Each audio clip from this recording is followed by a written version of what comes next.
धनधान्य देई ही काळी आई धनधान्य देई जोडते मनाची नाती आमची माती आमची माणसं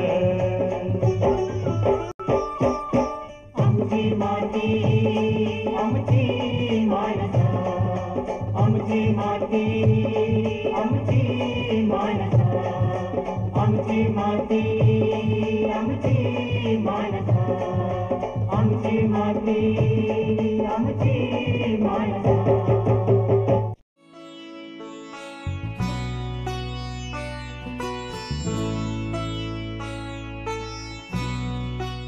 नमस्कार. आमची माती आमची माणसं या कार्यक्रमात मी डॉक्टर वनिता घाडगे आपल्या सर्वांचं स्वागत करते. मंडळी, झिरो बजेट शेती म्हणजे नैसर्गिक शेती आणि सध्या या नैसर्गिक शेतीची जी संकल्पना आहे ती दिवसेंदिवस रूढ होत चाललेली आपल्याला दिसून येते. कारण की शेतकरी सध्या खतांचा, कीटकनाशकांचा, रासायनिक फवारण्यांचा जो आवाजवी वापर करत आहेत त्यामुळे मानवी आरोग्य धोक्यात येत असलेलं आपल्याला दिसून येतोय आणि मानव जो आहे तो डायबिटीज आणि कॅन्सरसारख्या रोगांना बळी पडत असलेला आपल्याला दिसून येतो आणि याचा एक रामबाण पर्याय तो म्हणजे नैसर्गिक शेती. मंडळी, या ठिकाणी हे स्पष्ट करून सांगण्यासाठी मी आपल्याला एक छोटंसं उदाहरण देते की पूर्वी शेतकरी पारंपरिक शेती करायचा. म्हणजेच आता या ठिकाणी वांगी फळ पिकाचं आपण उदाहरण घेऊया. वांग्याचा जर एखादा प्लॉट लावला तर पारंपरिक शेतीमध्ये शेतकरी त्या ठिकाणी पक्षी थांबा म्हणून शेवरी किंवा एरंड ह्या वनस्पतींची लागवड केली जायची की जेणेकरून ह्या वनस्पतीचा किंवा या झाडांचा जो वापर आहे तो पक्षी थांबा म्हणून केला जायचा आणि या झाडांवरती बसलेले पक्षी त्या वांगी झाडावरचे जे कीटक आहेत ते कीटक प्राशन करायचे. त्यामुळे कोणत्याही कीटकनाशकांचा किंवा रासायनिक द्रव्यांचा वापर केला जात नव्हता. परंतु सध्या उभे प्लॉटच्या प्लॉट वांग्याची लागवड केली जाते आणि त्या ठिकाणी पक्षी थांबा म्हणून कोणत्याही वनस्पतीची लागवड केली जात नाही. आणि ही कीटकनाशकं आणि हे जे काही रासायनिक खतं आहेत याचा आवाजवी वापर केल्यामुळं ही झाडं मोठी तर होतात, परंतु ही झाडं जेव्हा फळं धरू लागतात त्यावेळेस ती फळं पेलवण्याची क्षमता या झाडांमध्ये निर्माण होत नाही. मग ह्या झाडांना आधार द्यावा लागतो किंवा ही जी काही झाडं आहेत, उदाहरणार्थ वांग्याची असतील किंवा टोमॅटोची असतील किंवा मिरचीची झाडं असतील तर यांना आधार द्यावा लागतो. ही झाडं बांधावी लागतात. म्हणजेच जी रोगप्रतिकारक क्षमता जी आहे तर ती त्या झाडांमध्ये नसल्यामुळं यांना विविध कीटकनाशके किंवा रासायनिक खतं फवारावी लागतात. म्हणजेच हे झाड जे आहे ते काटक बनू शकत नाही. जर झाडांमध्ये किंवा फळं पिकामध्ये जर काटकपणा नसेल तर ते मानवी आरोग्याला प्राशन केल्यानंतर काटकपणा कसं देऊ शकणार आहे. आणि हे जर काय आपल्याला टाळायचं असेल तर यासाठी एकच रामबाण पर्याय आहे, तो म्हणजे नैसर्गिक शेती पर्याय. आणि याच विषयावर आज आपण सखोल चर्चा करणार आहोत.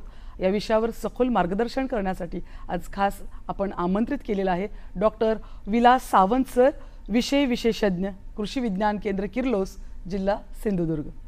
नमस्कार सर. नमस्कार. आजच्या कार्यक्रमामध्ये आपलं मनपूर्वक स्वागत. सर, सगळ्यात पहिल्यांदा आजच्या कार्यक्रमाचा आपला विषयच आहे नैसर्गिक शेती. तर या नैसर्गिक शेती म्हणजे काय हे थोडंसं आम्हाला स्पष्ट करून सांगा.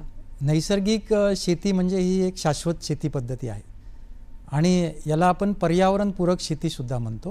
बरोबर. आणि या शेतीमध्ये ज्या सगळ्या निविष्ठा लागतात, उदाहरणार्थ त्याला खतं असतील, औषधं असतील, ह्या सगळ्या ज्या निविष्ठा आहेत ह्या शेतकरी आपल्या शेतावरतीच तयार केल्या जातात आणि शेताच्या आजूबाजूला असलेले जे नैसर्गिक संसाधनं आहेत, वनस्पती आहेत, त्यांचा वापर करून ह्या सगळ्या निविष्ठा केल्या जातात आणि त्यामुळे ही पर्यावरणपूरक शेती आपण त्याला म्हणतो. आणि या शेतीमध्ये कोणत्याही प्रकारची रासायनिक खते किंवा कीटकनाशके, बुरशीनाशके असतील, तणनाशके असतील, ही रासायनिक औषधं कोणत्याही प्रकारची वापरली जात नाहीत. त्याच्यामुळे आपण त्याला इको फ्रेंडली किंवा नेचर केअर फार्मिंग जे म्हणतो अशा प्रकारची ही शेती आहे. आणि आज त्याच्यातून आपल्याला जे अवशेष, रासायनिक अवशेषमुक्त अन्न आहे ते निर्मिती करण्याचा एक नवा मार्ग हा नैसर्गिक शेतीचा आहे. आता सध्याच्या काळामध्ये ही जी काही नैसर्गिक शेती आहे तर ती कशी महत्त्वपूर्ण आहे. आपल्याला माहीतच आहे की आपला भारत देश हा शेतीप्रधान देश आहे आणि देशातील 70% जनता ही शेतीवर आणि शेती उद्योगावर अवलंबून आहे. आणि जेव्हा आपल्या देशामध्ये हरित क्रांतीला सुरुवात झाली त्यावेळी ती गरज होती आणि त्यावेळी अन्नाची निर्मिती होऊन आपल्या अन्नाची गरज पूर्ण झाली. पण हळूहळू नंतर असं लक्षात आलं की ह्या रासायनिक शेतीचे दुष्परिणाम पण तितकेच आपल्या या सृष्टीवरती बरोबर. आणि अन्नावरती दिसायला लागले. आणि त्याला पर्याय म्हणून आज जगामध्येच हे जे न्यूट्रिशनल फूडची मागणी मोठ्या प्रमाणात आहे. म्हणजे रासायनिक अवशेष मुक्त अन्न आपल्याला निर्माण करण्याची गरज झाली आणि मागणीसुद्धा तितकीच वाढत आहे. कारण त्या अन्नाची गरज काय आहे तर आपलं आरोग्य जर सुदृढ ठेवायचं असेल, जमिनीचं आरोग्य सुदृढ ठेवायचं असेल तर हे अवशेषमुक्त अन्न आपल्याला गरज आहे. आणि ह्या अन्नाची मागणी मोठ्या प्रमाणात वाढत असल्यामुळे आज नैसर्गिक शेती हा एक चांगला पर्याय आपल्या हातामध्ये आहे. आणि आज सध्या शेतकऱ्यांना शेती परवडत नाही. कारण काय तर शेतीमधला खर्च खूप मोठ्या प्रमाणात वाढत चाललेला आहे. बरोबर आहे. कारण ज्या निविष्ठा आपण वापरतो, खतं असतील, औषधं असतील, ह्यांचा खर्चच इतका भरमसाठ आहे की जी शेतकरी शेती करतात ती नफ्यात शक्यतो येत नाही.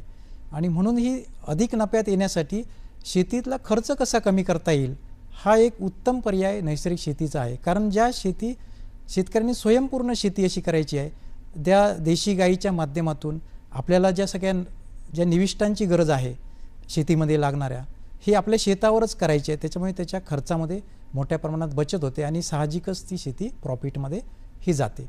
आणि जमिनीचं आणि मानवाचं आरोग्य आणि पर्यावरण सुधारण्यासाठी सुद्धा त्याची मदत होते. आता याची उद्दिष्ट काय आहेत आणि याचे फायदे कोणकोणते आहेत? ह्याचं प्रमुख जे उद्दिष्ट आहे, मगाशीच मी म्हटल्याप्रमाणे आज जी आपल्याला रसायनमुक्त अन्नाची गरज आहे ती आपली पूर्ण होऊ शकते. आणि दुसरं म्हणजे जो जमिनीमध्ये सेंद्रिय कर्ब दिवसेंदिवस कमी होत चाललेला आहे, हा सेंद्रिय कर्ब जर आपल्याला स्थिर करायचा असेल तर आपल्याला या नैसर्गिक शेतीचा खूप मोठ्या प्रमाणात उपयोग होईल. त्यानंतर जमिनीचं आरोग्य, जमिनीमध्ये जे सूक्ष्मजीव असतात, जे उपयुक्त सूक्ष्मजीव, आपण जमिनीला म्हणतो जमीन सजीव आहे. जमीन सजीव आहे म्हणजेच काय तर जमिनीमध्ये असंख्य प्रमाणात सूक्ष्मजीव असतात आणि हे सूक्ष्मजीव जमिनीमध्ये प्रक्रिया करत असतात. जमिनीतील जे पीक असतं त्या पिकाला ते अन्नद्रव्य उपलब्ध करण्याचं काम करत असतात. तर यांचं संवर्धन होतं, गांडुळांचं संवर्धन होतं. या पद्धतीमुळे जे ह्युमस निर्मिती असते, पिकांची महत्त्वाचा घटक असतो, त्याचं सुद्धा मोठ्या प्रमाणात तयार होण्याची क्रिया ही वाढते. म्हणजे पर्यावरणाच्या जवळ जाणारी ही शेती आहे. असे अनेक फायदे या शेतीच्या माध्यमातून आपल्याला होत आहेत.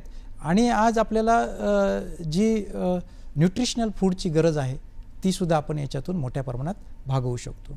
सर, नैसर्गिक शेती आणि सेंद्रिय शेती यामधला फरक काय आहे? सुरुवातीला शेतकरी रासायनिक शेती येण्यापूर्वी पारंपरिक शेती करत होते.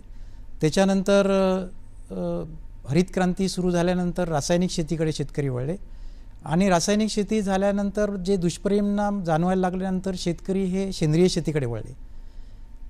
सेंद्रिय शेती आणि नैसर्गिक शेती एकाच नाण्याच्या दोन बाजू आहेत. ह्या दोन्ही शेती अशा आहेत की त्याच्यामध्ये कोणत्याही प्रकारची रासायनिक खतं, कीटकनाशकं वापरली जात नाही. पण सेंद्रिय शेतीमध्ये बाजारामध्ये आज मोठ्या प्रमाणात सेंद्रिय औषधं, सेंद्रिय कीटकनाशकं उपलब्ध असतात आणि ती शेतकरी वापरून शेती करतात. आणि त्या सेंद्रिय औषधांची, कीटकनाशकांची किंमत ही रासायनिक खतं, कीटकनाशकांपेक्षाही दुपटीने तिपटीने महाग असतात. त्यामुळे आजची जी सेंद्रिय शेती आहे ही रासायनिक शेतीपेक्षाही महाग आहे. आणि त्यामुळे सेंद्रिय शेतीचा तितक्या प्रमाणात प्रसार झाला नाही जितक्या प्रमाणात व्हायला पाहिजे, कारण ती खर्चिक आहे. जी नैसर्गिक शेती आहे ही काय आहे तर ज्या सगळ्या निविष्ठा आहेत त्या बाहेरून विकत आणायच्याच नाही आहेत, पण त्यालासुद्धा जी खतं लागतात, औषधं लागतात, बी बियाणं लागतं, हे सगळ्या गोष्टी शेतकऱ्याने आपल्या शेतातच निर्माण करायच्या आहेत. त्यामुळे ही थोडी स्वस्तातली शेती आहे. आणि म्हणून हा बेसिक फरक आहे की शेतकऱ्याचा शेतीतला खर्च कमी करायचा असेल तर ह्या नैसर्गिक शेती पद्धतीने आपण करू शकतो. हा सेंद्रिय आणि नैसर्गिक शेतीमध्ये बेसिक फरक आहे की त्यांनी शेताबाहेरून कोणत्याच निविष्ठा न आणता देशी गाईच्या शेण आणि गोमूत्रापासून बनवलेल्या ज्या निविष्ठा आहेत त्या जास्तीत जास्त वापरून ही शेती करायची आहे. आता नैसर्गिक शेतीमध्ये कोणकोणत्या प्रकारच्या निविष्ठा वापरल्या जातात? प्रामुख्याने नैसर्गिक शेती करण्यासाठी जी आपल्याला देशी गाय लागते, बरोबर, या देशी गायीच्या शेण आणि गोमूत्रापासून बीजामृत बनवतो आपण. म्हणजे ते बीज प्रक्रिया करण्यासाठी त्याचा उपयोग होतो. म्हणजे बाजारात बीज प्रक्रिया करणारी केमिकल्स पण आहेत, त्याच तुलनेत आपण जे बीजामृत बनवतो गायीचं शेण आणि गोमूत्रापासून ते बीज प्रक्रियेसाठी वापरतात. त्याच्यानंतर त्या शेणापासून, गोमूत्रापासून जीवामृत बनवलं जातं. ते आपल्या शेतीमध्ये सूक्ष्मजीवांची संख्या वाढवण्यासाठी जीवामृताचा उपयोग होतो. आणि गायीच्या शेणापासून नंतर घनजीवामृत बनवलं जातं. जे घनजीवामृत आपण जसं गांडूळ खत असतं त्या पद्धतीचं ते घनजीवामृत असतं, ते आपण मोठ्या प्रमाणात ते करू शकतो. आणि आपल्या शेताच्या परिसरामध्ये ज्या काही वनस्पती असतात, उदाहरणार्थ ज्या आपण जी गाई गुरं न खाणाऱ्या काही वनस्पती असतात, कडुलिंबाचं झाड असतं किंवा रुईचं झाड असतं, अशा काही वनस्पती आहेत. त्या वनस्पतींपासून बनवलेले अर्क असतात.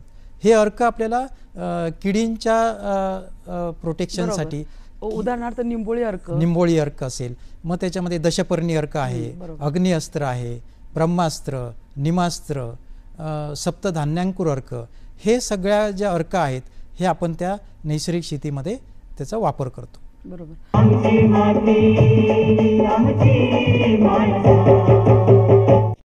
रोहन, आजार प्रत्येक जागेत आहेत. दिवसभर जपून राहा. Promise I. आईला प्रॉमिस. मस्ती झाली मिस. ये ना. ओय, घाबरलास का?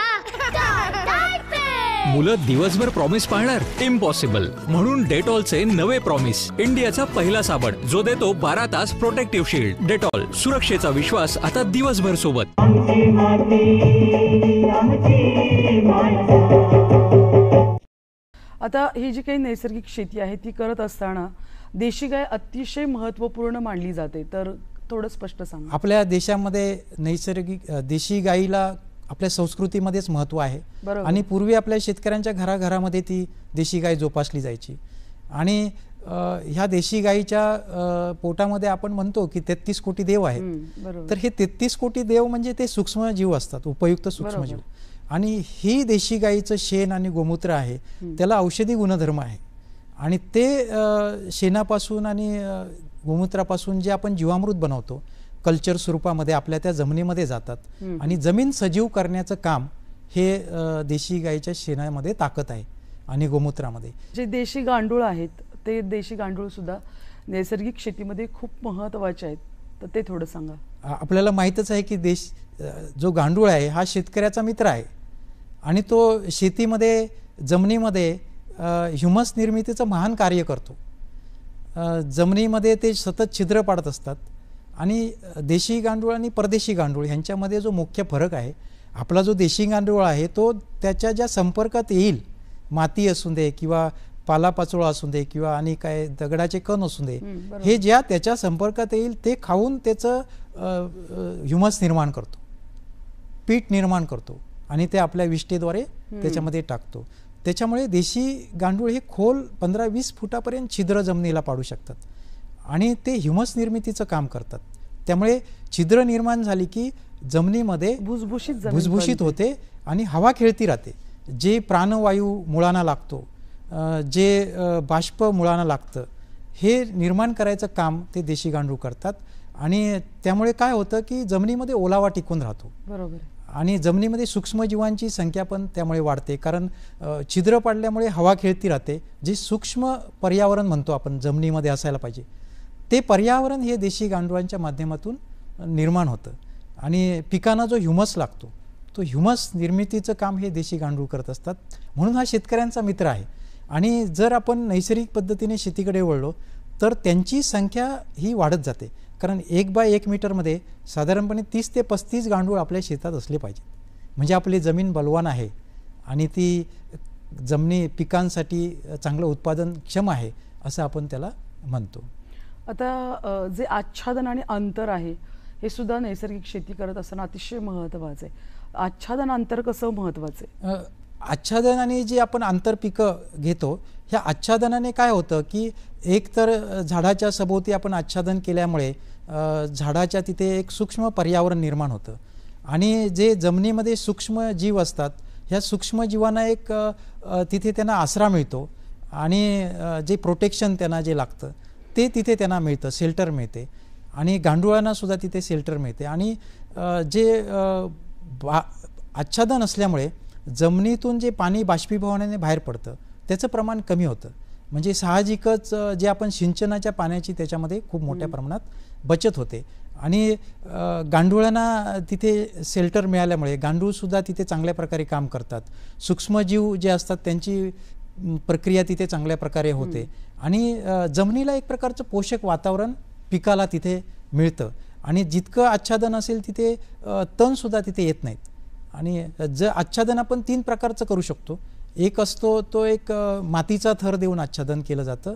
दुसरं असतं ते पिकांचं जे अवशेष असतात, कास्ट असतं, स्ट्रॉ असतो, त्याचं थर देऊन आच्छादन केलं जातं. आणि तिसरं असतो एक लाईव्ह क्रॉप्स, जे पिकं असतात जमिनीवर पसरणारी वगैरे, अशी पिकांची लागवड करून सुद्धा लाईव्ह आच्छादन आपण त्याला म्हणतो. आणि यामुळे काय होतं तर जमिनीतला सेंद्रिय कर्ब वाढतो. आणि हा मुख्य घटक असतो जमिनीतला सेंद्रिय कर्ब पिकांना जो आवश्यक असतो तो. तर आच्छादनाचे असे अनेक विषय आहेत, महत्त्व आहे.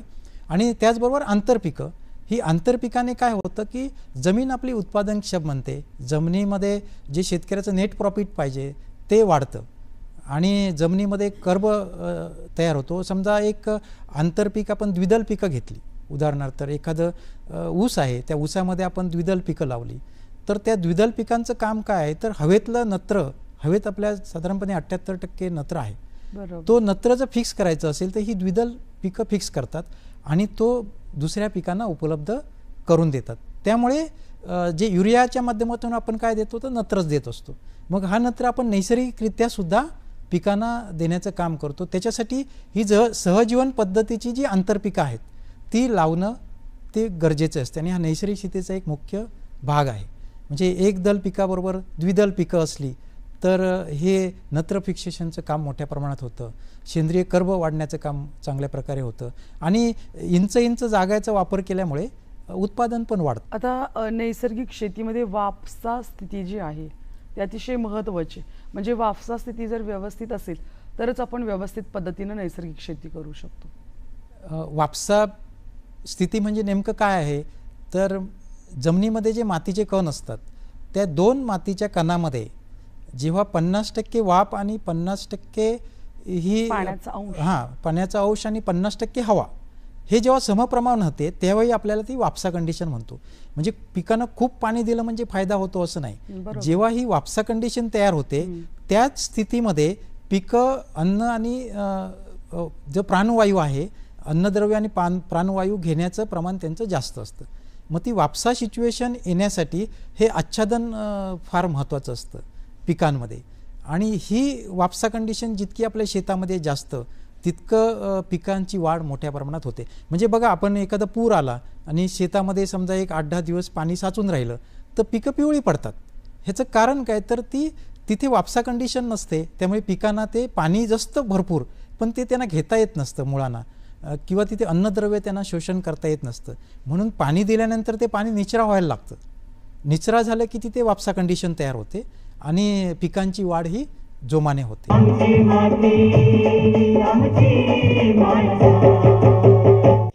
तुमचे हात कधी इथे येते, कधी तिथे तिथे, यांना जावं लागतं ना जाणे कुठे कुठे, मग ते पोहोचतात इथे. जास्तीत जास्त सामान्य आजार हातांमुळेच पसरतात, म्हणून पाहिजे डेटॉलचे उत्तम जर्म प्रोटेक्शन, जो देतो 12 तास प्रोटेक्टिव्ह शील्ड सुद्धा. डेटॉल, सुरक्षेचा विश्वास आता दिवसभर सोबत.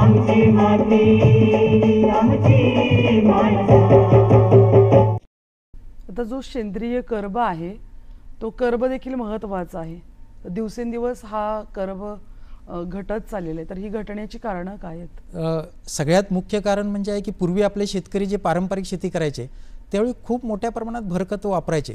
कारण प्रत्येक शेतकऱ्याकडे 10, 15, 20 अशी जनावरं असायची, पशुधन असायचं. आज ते शेतकऱ्यांकडे नाही आहेत.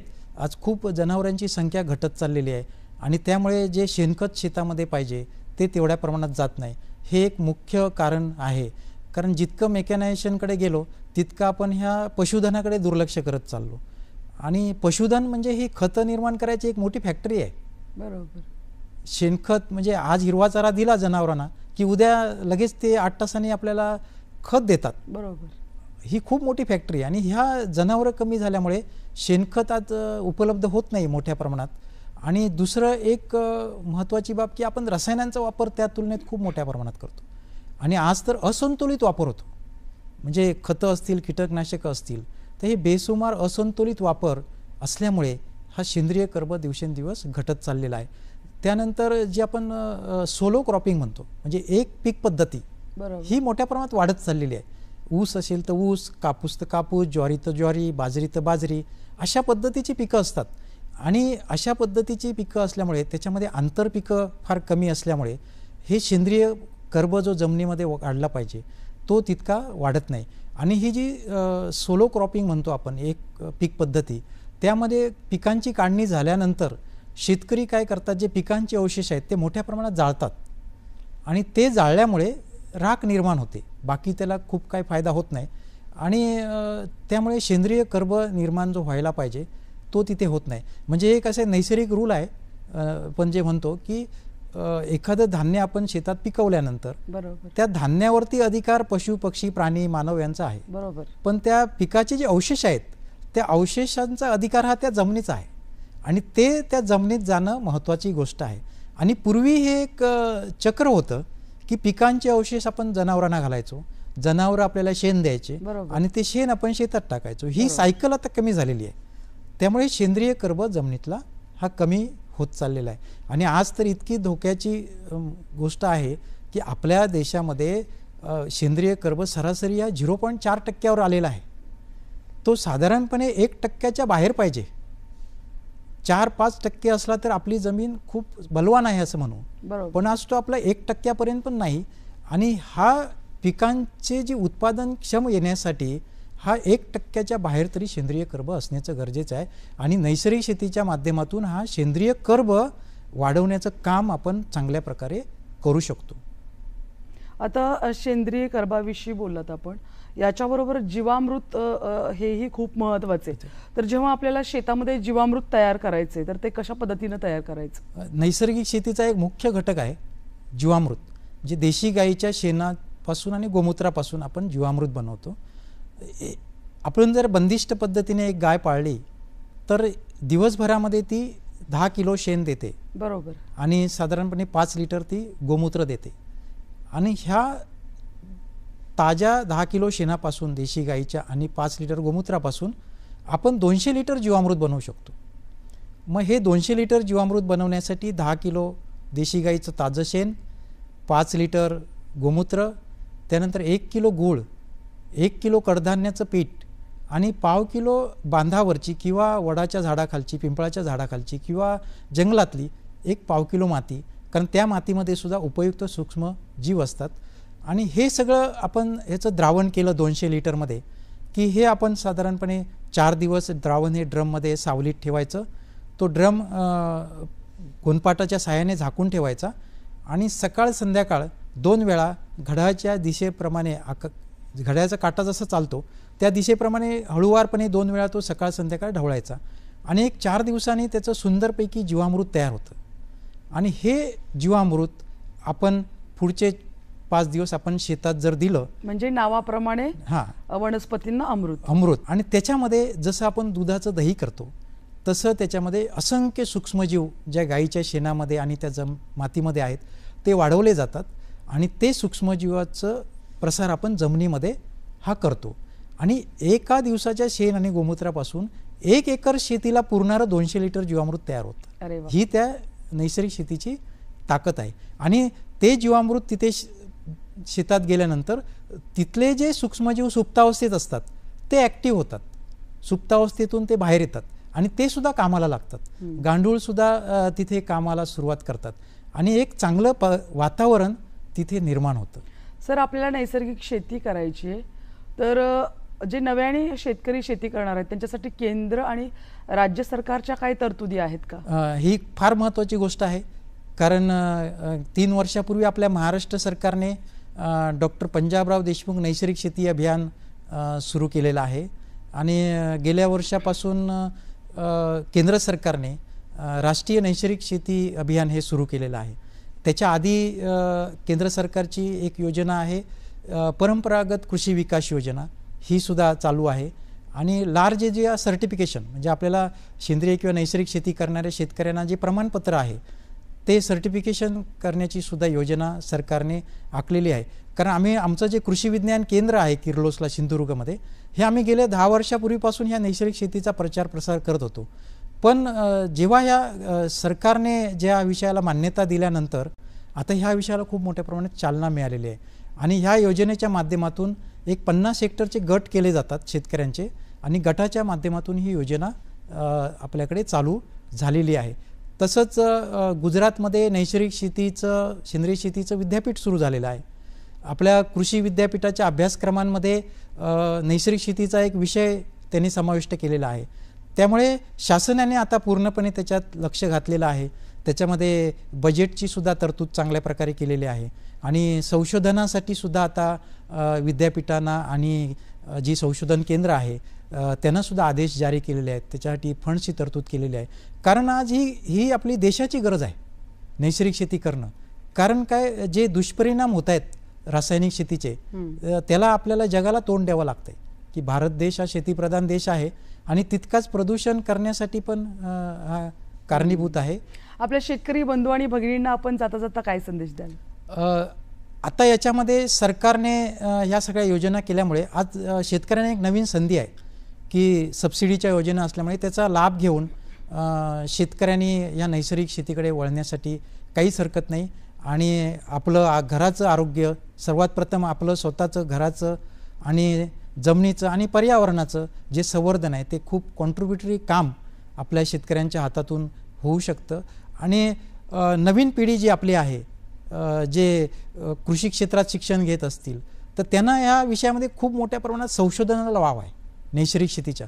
कारण आता विद्यापीठच याचं सुरू झाल्यामुळे त्याच्यामध्ये उच्च शिक्षण घेता येईल तितकंच विद्यार्थ्यांना त्याच्यामध्ये संशोधन करता येईल आणि नवीन नवीन आपले जे काही रिकमेंडेशन्स आहेत टेक्नॉलॉजी आहेत ते सुद्धा ह्याच्यातून निघतील. विस्तार कार्यकर्त्यांना एक चांगला नवीन विषय आहे की शेतकऱ्यांना हा देण्यासाठी अशा प्रकारे आपल्याला एक चांगलं व्यासपीठ आता निर्माण झालेलं आहे हे नैसर्गिक शेतीचं.